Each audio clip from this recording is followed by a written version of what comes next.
ఏం జరిగిందో చెప్పు చెప్పు చెల్లి. ఎప్పటి నుంచో నీకు విషయం చెప్పాలనుకుంటా గీత, కానీ చెప్తే నువ్వు ఎలా రియాక్ట్ అవుతావని ఈనాళ్ళు చెప్పలేదు. But today I am very happy Geetha, నిజంగా చాలా హ్యాపీగా ఉన్నాను. ఇప్పుడు చెప్పేస్తాను. I love you.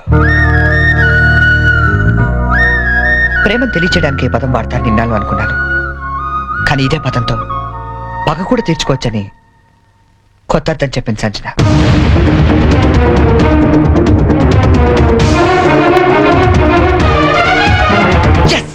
నేను ఏదైతే జరగాలనుకున్నానో అదే జరిగింది. నా ఎక్స్పెక్టేషన్ కరెక్ట్ అయితే ఈ పాటికి ఆ ఇంట్లో పెద్ద మీటింగ్ జరుగుతుంటుంది. అమ్మాయితో చక్కగా 7 అడుగులు నడిచేవాడిని తీసుకురారా అంటే 7 సంవత్సరాల అవతల వాడిని దింపావు. వాడికి తెలుగు సరిగ్గా మాట్లాడడం రాదు, తెలుగు తిండి తినడం తెలియదు, తెలుగు పూజలు తెలియవు. అలాంటి వాడు మన అమ్మాయిని చేసుకుని ఏ సుఖపెడతానరా?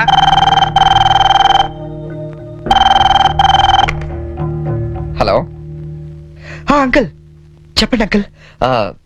ఏం ప్రాబ్లం లేదుగా? Everything okay?